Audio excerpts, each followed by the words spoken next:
नमस्कार छात्रों, BA part second political science paper प्रथम। अमेरिका के संविधान चल रहा था। अमेरिका के संविधान में आज अपना टॉपिक है शक्तियों का पृथक्करण एवं नियंत्रण तथा संतुलन, separation of powers and check and balance. America के संविधान में जो शक्ति पृथक्करण का सिद्धांत है, इसका बहुत बड़ा महत्व है। जैसे आग और रे ने ये कहा है, अमेरिकी शासन का कोई लक्षण इतना प्रमुख नहीं है जितना कि नियंत्रण तथा संतुलन की धारणा के साथ अपनाया गया शक्ति विभाजन का सिद्धांत। अब शक्ति विभाजन है क्या? शक्ति विभाजन सिद्धांत का अर्थ क्या है? सरकार की कितने अंग होती हैं? 3। कौन कौन से हैं? व्यवस्थापिका, कार्यपालिका और न्यायपालिका। सरकार के इन तीनों अंगों का पारस्परिक संबंध कैसा होना चाहिए, यह समस्या राजनीति विज्ञान में अत्यंत विवादाग्रस्त रही है हमेशा।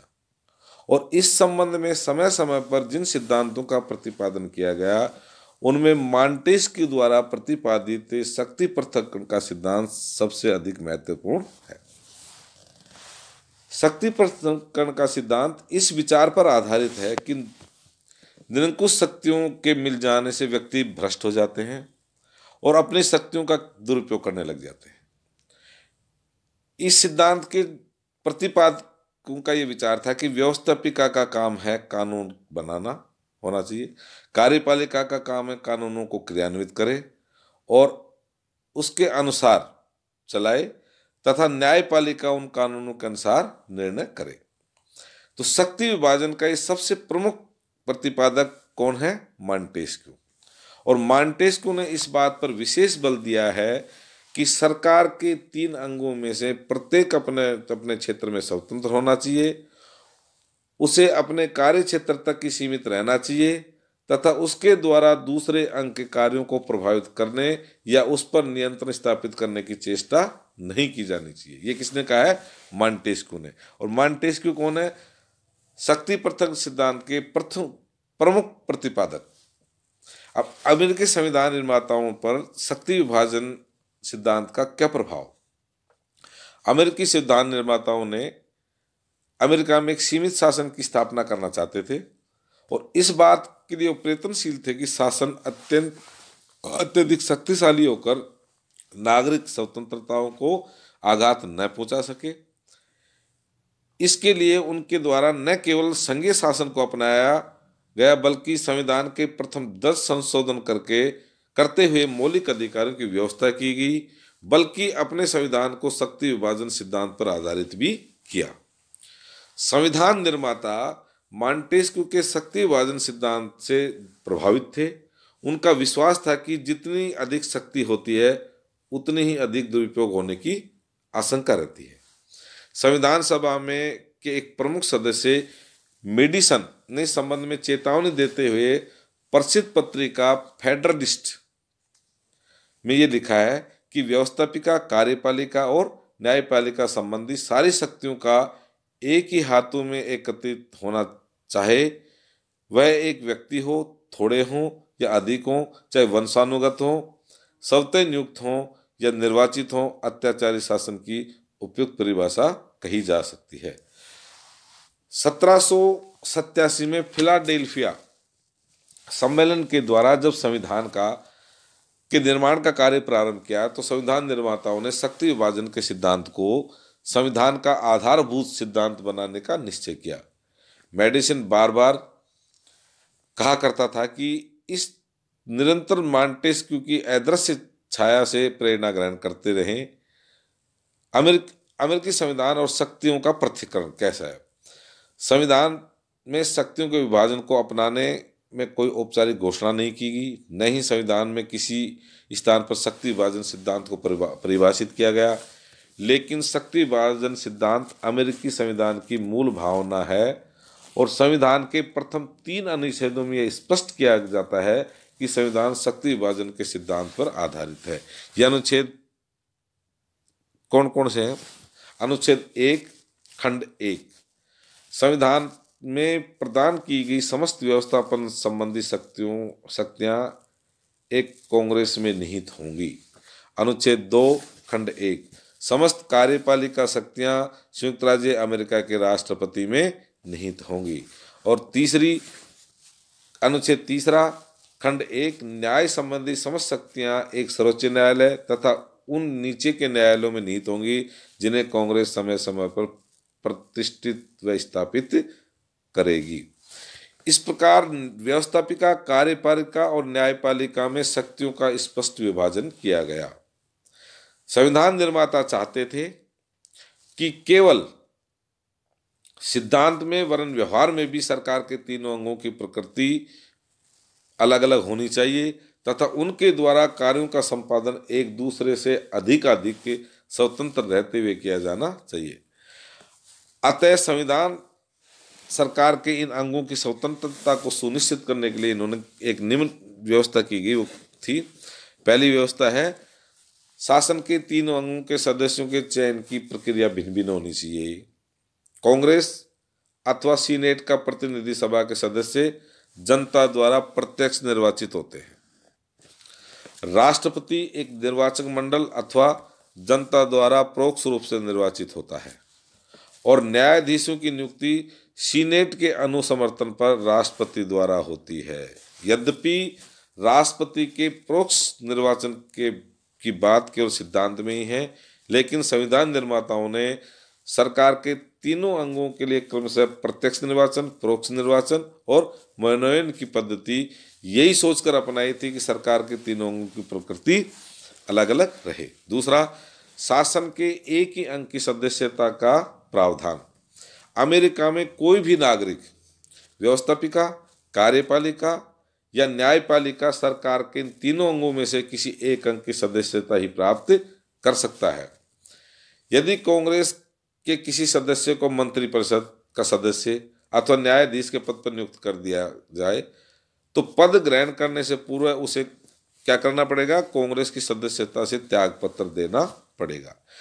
यह व्यवस्था ब्रिटेन की व्यवस्था से बिल्कुल विपरीत है। तीसरी, सरकार के विभिन्न अंगों का अलग अलग कार्यकाल तथा कार्यकाल की निश्चितता। प्रतिनिधि सभा का कार्यकाल कितना वर्ष है? 2 वर्ष। सीनेट के सदस्यों का कार्यकाल कितना वर्ष है? 6 वर्ष। और राष्ट्रपति का कार्यकाल कितना वर्ष है? 4 वर्ष। अमेरिका के राष्ट्रपति का कार्यकाल 4 वर्ष का रहता है। न्यायाधीशों की नियुक्ति जीवन पर्यंत के लिए होती है और वे सदाचार पर्यंत अपने पद पर बने रहते हैं। इसके अतिरिक्त इन सभी संस्थाओं का कार्यकाल निश्चित है, एक दूसरे पर निर्भर नहीं है। राष्ट्रपति कांग्रेस के किसी भी सदन को समय से पूर्व भंग नहीं कर सकता। कांग्रेस केवल महाभियोग की प्रक्रिया के आधार पर ही राष्ट्रपति को अथवा न्यायाधीशों को पद से हटा सकती है। महाभियोग असामान्य और अत्यधिक कठिन प्रक्रिया है। और चौथा है विविध अंगों के सदस्यों के उत्तरदायित्व के संबंध में भिन्नता। संविधान के द्वारा भी चुनाव के संबंध में जो व्यवस्था की गई उसके आधार पर प्रतिनिधि सभा का सदस्य अपने आप को जिले के मतदाताओं के प्रति उत्तरदायी समझता है। सीनेट सदस्य स्वयं के संबद्ध संघ की इकाई अर्थात संपूर्ण राज्य के प्रति उत्तरदायी समझता है। राष्ट्रपति संपूर्ण राष्ट्र के प्रति उत्तरदायी है और न्यायाधीश संविधान के प्रति उत्तरदायी है। इन सब के अतिरिक्त शक्ति विभाजन से प्रभावित होने के कारण ही अमेरिका में संसदात्मक शासन को नहीं बल्कि अध्यक्षात्मक शासन व्यवस्था को अपनाया गया। इस प्रकार संविधान शासन की विविध शक्तियों के प्रयोग के लिए अलग अलग संस्थाओं के पदाधिकारियों की व्यवस्था करता है और शासन का प्रत्येक अंग अपनी शक्तियां सीधे संविधान से प्राप्त करता है। और प्रत्येक अंग न केवल संवैधानिक बल्कि पर्याप्त सीमा तक राजनीतिक दृष्टि से भी शासन के अंगों से स्वतंत्र रहते हैं। सरकार के अंगों को एक दूसरे से यह स्वतंत्रता ही शक्तिपूर्ण सिद्धांत का मूल तत्व है। अब नियंत्रण एवं संतुलन। नियंत्रण एवं संतुलन का अर्थ और प्रकृति क्या है? नियंत्रण और संतुलन के सिद्धांत का मतलब यह है कि शासन के विविध अंग एक दूसरे की शक्तियों को इस प्रकार नियंत्रित करे कि शक्तियों का संतुलन स्थापित हो और सरकार का कोई भी अंग अपनी शक्तियों का दुरुपयोग ना कर सके। नियंत्रण और संतुलन से क्या मतलब है कि शासन के विविध अंग एक दूसरे की शक्तियों को इस प्रकार से नियंत्रित करें कि शक्तियों का संतुलन स्थापित हो जाए और सरकार का कोई भी अंग अपनी शक्तियों का दुरुपयोग नहीं कर सके। तो शक्ति पृथक्करण और नियंत्रण तथा संतुलन, ये दो सिद्धांत ऊपर से देखने पर परस्पर विरोधी प्रतीत हो सकते हैं, लेकिन वस्तुतः इन दोनों सिद्धांतों में परस्पर कोई विरोध नहीं है। ये दोनों सिद्धांत और व्यवस्थाएं तो एक दूसरे की सहायक और पूरक हैं। इन दोनों सिद्धांतों का उद्देश्य एक ही है, वह यह है कि शासन की शक्तियों को मर्यादित कर संविधानवादी शासन की स्थापना, जिससे शासन नागरिकों की स्वतंत्रताओं को कोई आघात न पहुंचा सके, अपनी शक्तियों का दुरुपयोग न कर सके। अब अमेरिका की संविधान व्यवस्था में नियंत्रण तथा संतुलन कैसे है? संविधान निर्माताओं ने शासन को मर्यादित रखने और व्यक्ति की स्वतंत्रता की रक्षा हेतु शक्ति विभाजन का सिद्धांत अपनाया, लेकिन इसके साथ ही शक्ति विभाजन के सिद्धांत की कुछ सीमाएं भी हैं। शक्ति विभाजन का सबसे जो प्रमुख समर्थक था वो था मेडिसन। उसने अपने पत्र फेडरलिस्ट में लिखा है कि शक्ति पृथक्करण सिद्धांत का से यह नहीं है कि व्यवस्थापिका और कार्यपालिका का एक दूसरे से कोई संबंध न हो, और उन्होंने आगे ये बताया कि जब तक ये तीनों अंग एक दूसरे से संबंध न किए जाएं और इस तरह से मिला नहीं दिए जाएं कि एक का नियंत्रण दूसरे पर स्थापित हो जाए, तब तक स्वतंत्र सरकार की स्थापना कदापि नहीं हो सकती है। इसके अतिरिक्त संविधान निर्माताओं द्वारा यह भी सोचा गया कि शक्ति विभाजन के सिद्धांत को पूरी सीमा तक अपनाने पर शासक का प्रत्येक अंग अपने निश्चित क्षेत्र में असीमित शक्तियां प्राप्त कर शक्तियों का दुरुपयोग कर सकता है। तो नियंत्रण तथा संतुलन के सिद्धांत को अपनाने का रूप यह भी है कि शासन के तीनों अंग व्यवस्थापिका, कार्यपालिका और न्यायपालिका प्रत्येक अंग पर अन्य दो अंगों द्वारा नियंत्रण रखते हुए ऐसी शक्ति संतुलन स्थापित की जाए कि कोई भी अंग बहुत अधिक शक्तिशाली न हो जाए। नियंत्रण और संतुलन के इस सिद्धांत को अमेरिकी कांग्रेस राष्ट्रपति के पारस्परिक संबंधों से अधिक प्रमुखता के साथ अपनाया गया और न्यायपालिका के संबंध में स्वाभाविक रूप से अपेक्षाकृत सीमित रूप से है। सरकार के तीनों अंगों के संबंध में नियंत्रण संतुलन की व्यवस्था इस प्रकार है। पहला, कांग्रेस की शक्ति पर नियंत्रण। कानून निर्माण की शक्ति कांग्रेस को प्राप्त है, लेकिन कांग्रेस पर इस शक्ति पर राष्ट्रपति और सर्वोच्च न्यायालय का प्रतिबंध है। क्या प्रतिबंध है? कांग्रेस द्वारा पारित विधेयकों पर राष्ट्रपति विलंबकारी वीटो या जेबी वीटो प्राप्त होता है। राष्ट्रपति को प्राप्त निषेधाधिकार की शक्ति कांग्रेस की कानून निर्माण की शक्ति पर एक प्रभावशाली नियंत्रण है, जिसके प्रयोग के समय के साथ वृद्धि हुई है।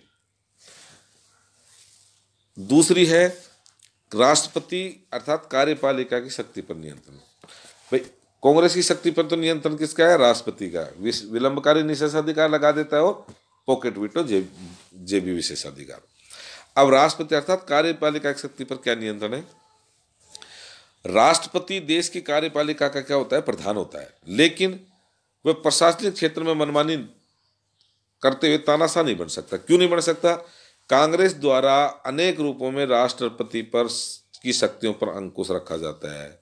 सर्वप्रथम, राष्ट्र के वित्त पर कांग्रेस का अधिकार है और कांग्रेस राष्ट्रपति द्वारा चाहे गए धन की स्वीकृति देने से इनकार कर राष्ट्रपति की शक्ति पर अंकुश लगा सकती है।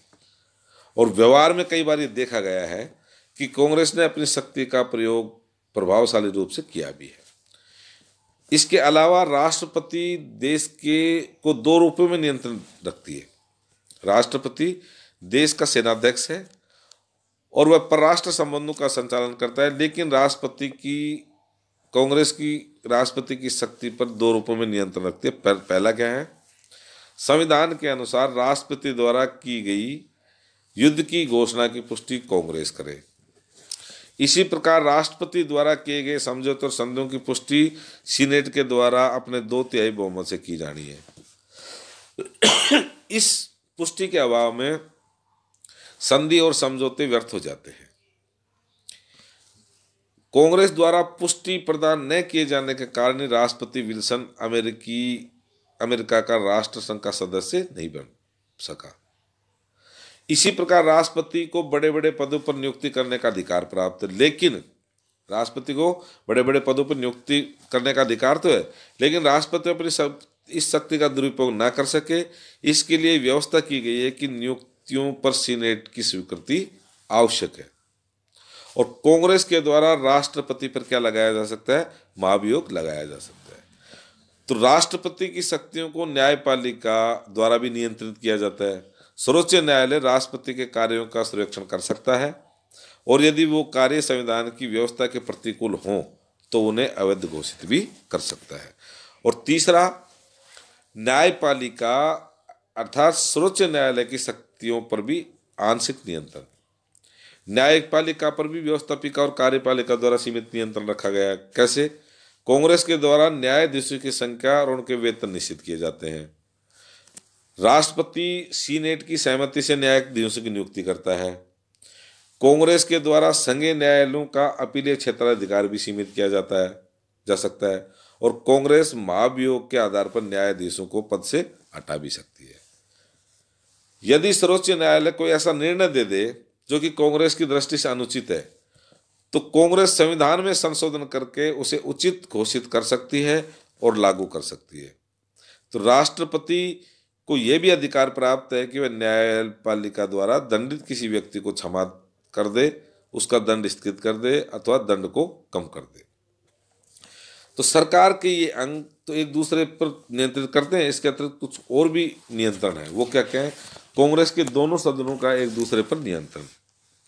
कानून निर्माण के क्षेत्र में कांग्रेस के दोनों सदनों का लगभग समान शक्ति प्राप्त है, अतः प्रतिनिधि सभा और सीनेट एक दूसरे पर नियंत्रण करते हैं। पांचवा, संघीय सरकार और राज्य सरकारों का एक दूसरे पर नियंत्रण।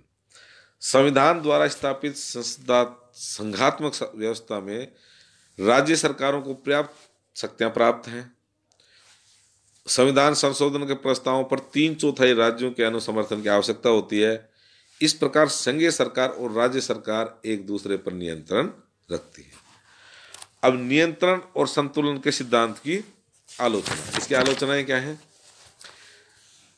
पहली आलोचना है शक्ति विभाजन और नियंत्रण और संतुलन के सिद्धांत के कारण अमेरिकी शासन में एकता का भाव है। इंग्लैंड में शासन व्यवस्था के अंतर्गत प्रधानमंत्री को पूरे शासन के प्रति उत्तरदायी ठहराया जा सकता है, परंतु अमेरिका में किसी एक अंग को पूरे शासन के लिए उत्तरदायी नहीं ठहराया जा सकता। एक विशेष समय पर उत्पन्न कुव्यवस्था के लिए राष्ट्रपति और कांग्रेस एक दूसरे पर उत्तरदायित्व डालने का प्रयत्न करते हैं। और दूसरी आलोचना क्या है? नियंत्रण और संतुलन के कारण कई बार राष्ट्रपति और कांग्रेस के बीच पारस्परिक विरोध की स्थिति उत्पन्न हो जाती है। यह स्थिति विशेष तौर पर उस समय देखने में आती है जब राष्ट्रपति एक राजनीतिक दल का हो और कांग्रेस के दोनों सदनों में दूसरे राजनीतिक दल का बहुमत हो। आगे शक्ति विभाजन और नियंत्रण तथा संतुलन सिद्धांत का प्रभाव कम होना। क्यों? एक अन्य बात से ये भी वर्तमान समय में अमेरिकी शासन व्यवस्था के अंतर्गत शक्ति पृथक्करण, नियंत्रण तथा संतुलन के सिद्धांत का पर्याप्त सीमा तक कम हो गया है। इस सिद्धांत का प्रभाव कम होने के क्या कारण हुए? पहले प्रथाएं। 20वीं सदी में ऐसी कुछ प्रथाओं का विकास हुआ जिसमें नियंत्रण तथा संतुलन के सिद्धांत का प्रभाव कम हो गया। ये प्रथाएं क्या थी?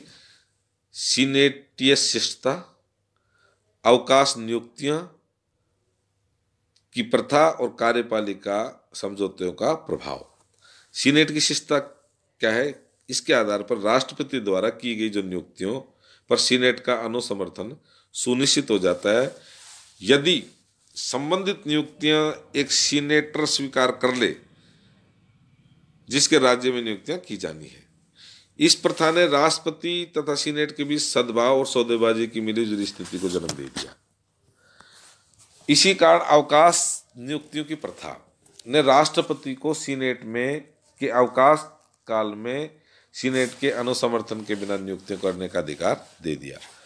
और कार्यपालिका समझौतों की प्रथा ने संधियों के संबंध में सीनेट की स्थिति को प्रभावहीन बना दिया। कार्यपालिका समझौतों पर सीनेट के अनुसमर्थन की आवश्यकता नहीं होती। इसलिए राष्ट्रपति दूसरे देश के साथ संधियां करने के स्थान पर कार्यपालिका समझौतों पर बल देता है। ऐसा विशेषकर उस स्थिति में किया जाता है जब सीनेट ने विरोधी दल का बहुमत हो और सीनेट उद्दंड आचरण को अपना रही हो। राजनीतिक दलों के विकास के कारण शासन के तीनों अंगों में सहयोग की भावना पैदा होगी और शासन की शक्ति नियंत्रण कमजोर हो गया। इस भावना के आधार विशेष रूप से उस समय विद्यमान रहती है जब राष्ट्रपति उसी दल से जुड़ा होता है जिसे कांग्रेस के दोनों सदनों के बहुमत प्राप्त होता है, लेकिन उस समय राष्ट्रपति की कठिनाइयां बढ़ जाती हैं जब कांग्रेस में विरोधी दल का बहुमत होता है। और तीसरा है राष्ट्रपति का नेतृत्व। इन सब के अतिरिक्त आज भी अमेरिका की शासन व्यवस्था और अमेरिकी राष्ट्र पर राष्ट्रपति का नेतृत्व स्थापित हो गया।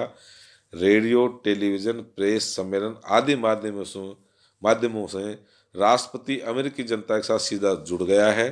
यदि राष्ट्रपति प्रभावशाली व्यक्तित्व वाला है तो अमेरिकी जनता से सीधे अपील करते हुए कांग्रेस तथा कुछ सीमा तक तो सर्वोच्च न्यायालय को भी प्रभावित कर सकता है।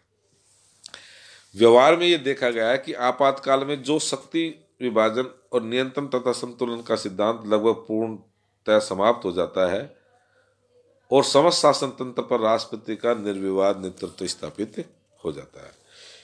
इस प्रकार सामान्य काल में हम कह सकते हैं कि शक्ति विभाजन तथा नियंत्रण और संतुलन सिद्धांत प्रभावी होते हैं। नियंत्रण तथा संतुलन सिद्धांत अधिक प्रभावी उस समय होता है जब राष्ट्रपति पद पर एक ही राजनीतिक दल का अधिकार और कांग्रेस में दूसरे राजनीतिक दल का बहुमत प्राप्त हो। तो ये था शक्ति संतुलन, शक्तियों का पृथक्करण एवं नियंत्रण तथा संतुलन का सिद्धांत अमेरिका के संविधान।